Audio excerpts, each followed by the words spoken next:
Hello, people of the earth. I'm going to be talking about Michigan today. This one was born in 1971, Kalamazoo. Now my wife, Casey, was born right down the road, same year. And 2 years prior to that, I was born in Pontiac, Michigan.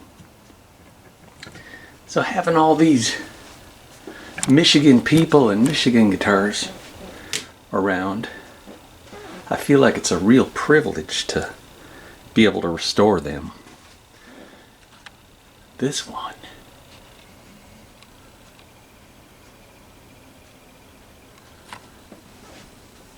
at the time, they made them with a very narrow 1 9/16, I want to say.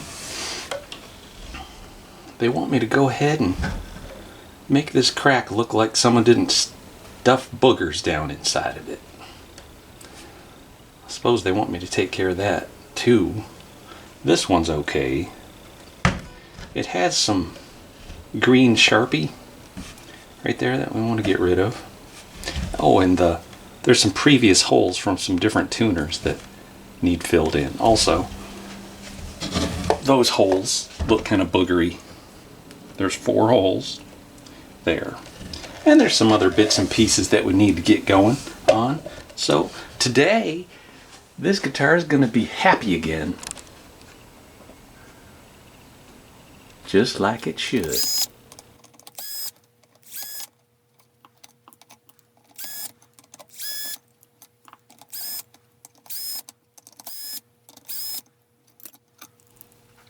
There was a drill bit down in there. I guess it's a 5/64 bit. About a 1/4 inch piece. I dug it out a little bit just to make sure there's not a lot of loose stuff. It looks like they put toothpicks and then there's some softer stuff around. Yeah, there's some soft crap. Well, there's a hard toothpick in the middle of each hole, and then some softer paint. It's not that soft though. It's not like they filled it with wood putty. It's like glue, hard glue. I'm gonna take some thin super glue, just some really thin.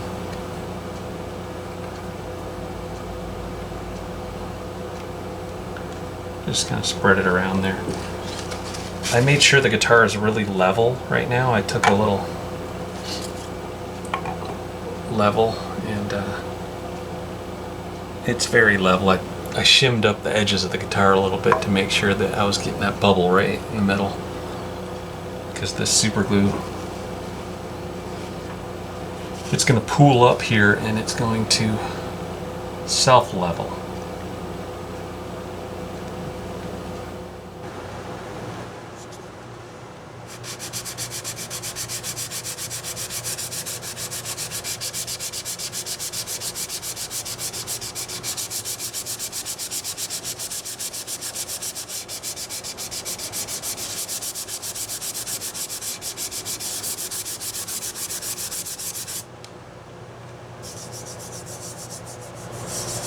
There's that interesting little spot. There was a Sharpie marker. Sharpie markers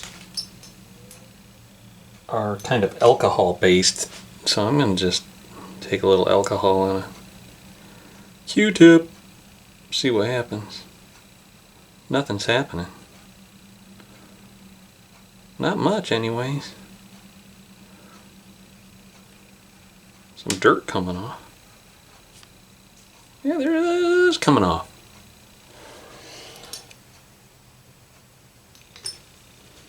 This is also going to really mar up the lacquer.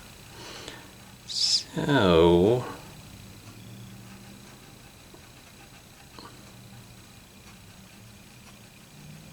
does seem to be a lot of dirt in this, on this edge. If I recall, this year at Gibson, they didn't really shoot clear coats. They just sprayed color coats and buffed them. So when you start rubbing down in there, the color starts coming off too, and come up with a lighter shade of yellow.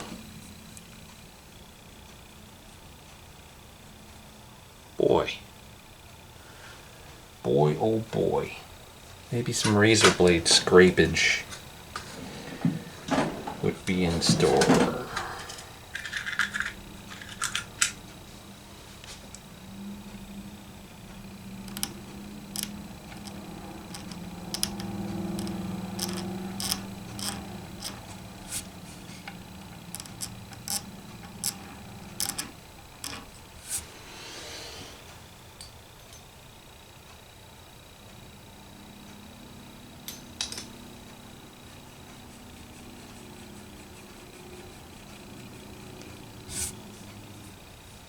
Good enough. Now we'll come on over here to the headstock. It's not level at all. There's a ledge. This is higher than this.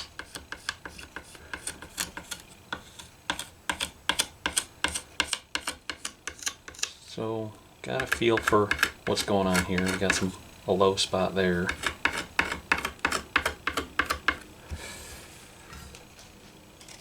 Alright, this is 320 grit sandpaper.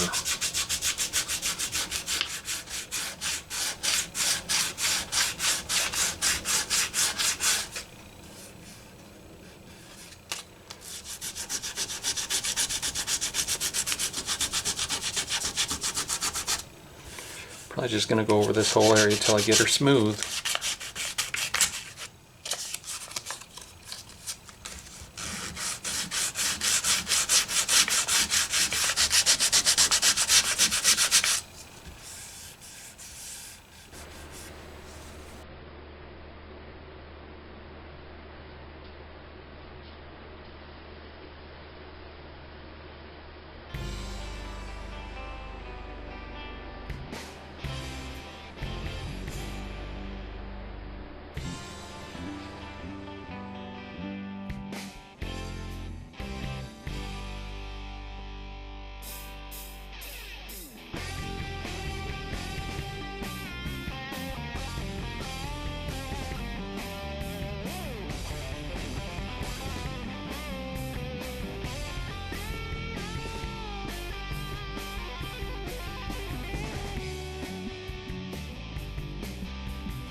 Yesterday I wet sanded and polished on the Stu Mac buffer. I'll break away for a second here and show you what that rig looks like out there.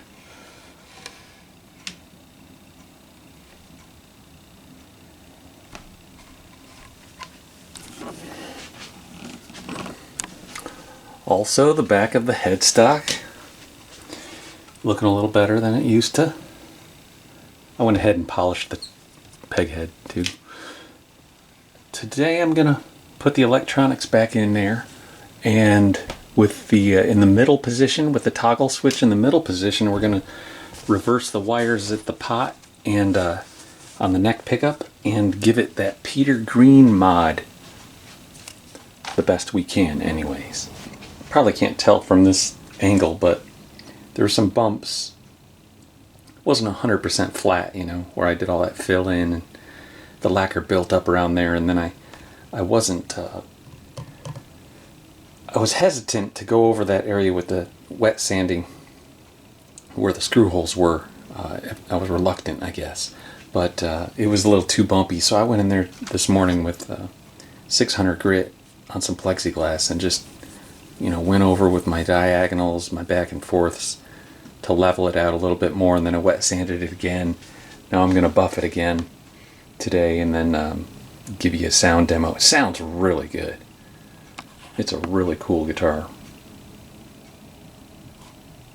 I kind of flipped that out of the way just so the buffer wouldn't hit that little thing. I had to take these back off of it too, so I'm gonna buff it and then we'll play it. Alright, I all buffed her up for a second time. It's almost impossible to see, but there was 4 screw holes that I repaired, and these 3 I went ahead this morning afterwards, after the first buffing, and leveled them down and wet sanded and polished them again on the buffer. This one I didn't do, so maybe you can see what I'm talking about.